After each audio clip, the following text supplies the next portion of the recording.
নমস্কার, সবাই কেমন আছেন? আশা করি ভালো আছেন। আজকে কি রান্না করলাম চলুন দেখাই। এখানে রান্না করে নিয়েছি ট্যাংরা মাছের ঝাল, বড় বড়, এটা কিন্তু নদীর ট্যাংরা। বড় বড় ট্যাংরাগুলো আমি ঝাল করেছি, ফোড়নে দিয়েছি কালো জিরে ফোড়ন, কিছুটা পেঁয়াজ ভেজে দিয়েছি, একটা বড় টমেটো দিয়েছি আদা বাটা, রসুন বাটা, জিরের গুঁড়ো, একটু ধনের গুঁড়ো, লঙ্কার গুঁড়ো, নুন, হলুদ, নামানোর সময় দিয়েছি একটু ধনেপাতা দিয়ে ট্যাংরা মাছের ঝাল করে নিয়েছি। এখানে রান্না করে নিয়েছি চিংড়ি মাছ দিয়ে পেঁয়াজ কালি দিয়ে ঝাল করেছি, দিয়েছি একটু বেগুন, একটু শিম, টমেটো, পেঁয়াজ দিয়ে এটা ঝাল করেছি।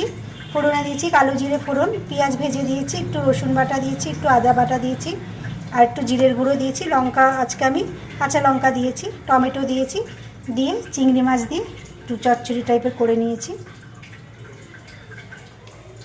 আচ্ছা, এখানে রান্না করে নিয়েছি লাউ দিয়ে, চিংড়ি মাছ দিয়ে, কড়াইশুঁটি দিয়ে করে নিয়েছি রান্না।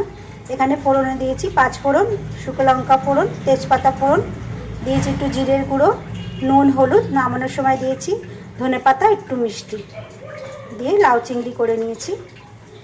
আচ্ছা, এখানে করে নিয়েছি ইলিশ মাছের মাথা দিয়ে, এটাও লাউ ঘন্ট করে নিয়েছি।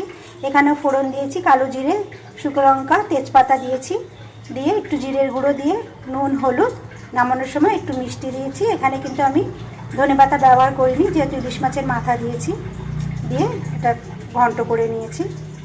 আর এখানে আছে গরম গরম 1 হাঁড়ি ভাত।